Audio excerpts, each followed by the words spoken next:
Maharashtra news, सर्वसामान्य जनतेचा। नमस्कार, मी सुमित ठाकरे आपल्या सर्वांच्या माझ्या महाराष्ट्र न्यूजला स्वागत करतो। महाराष्ट्रात विधानसभा निवडणुकीच्या पार्श्वभूमीवर राजकीय हालचालींना वेग आला आहे।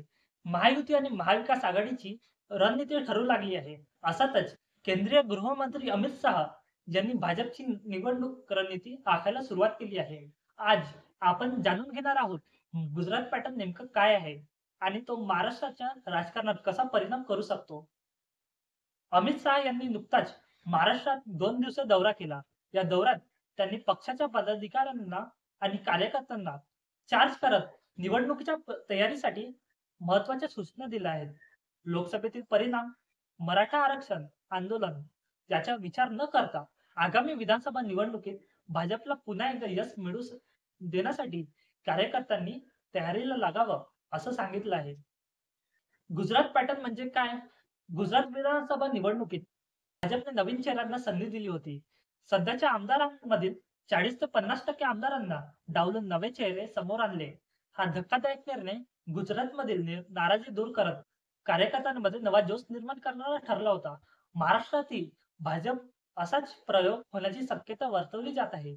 पक्षाने अनेक विद्यमान आमदार निवडणुकीच्या तिकिटावरून बाहेर जाऊ शकतात, त्यामुळे 50 ते 60 भाजप आमदारांच्या उमेदवारीची धोक्यात आहे। बदलामुळे कार्यकर्त्यांमध्ये नवीन उत्साह येईल अशी आशा आहे। महाराष्ट्राची स्थिती आणि गुजरातची स्थिती यात मोठा फरक आहे।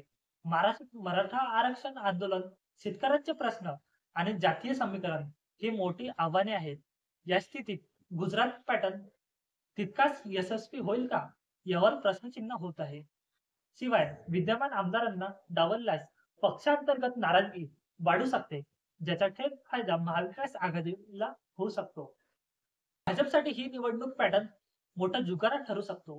पक्षाला नवीन चेहऱ्यामुळे फायदा होईल की विद्यमान आमदारांची नाराजगी पक्षासाठी नुकसानकारक ठरेल हे येणाऱ्या काळात स्पष्ट होईल। पण एक गोष्ट निश्चित आहे, महाराष्ट्रातील निवडणुकीत गुजरात पॅटर्न एक मोठी कूटनीती ठरू शकते।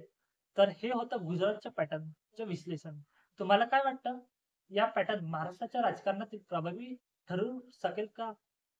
तुमचं मत खालील कमेंट्स मध्ये नक्की कळवा आणि अधिक माहितीपूर्ण व्हिडिओसाठी आमच्या चॅनलला सबस्क्राईब करायला विसरू नका आणि बेल आयकॉन क्लिक करा। माझा महाराष्ट्र न्यूज नेटवर्कच्या नवनवीन अपडेट पाहण्यासाठी चॅनलला लाईक करून सबस्क्राईब करा व बेल आयकॉनला टच करण्यास विसरू नका।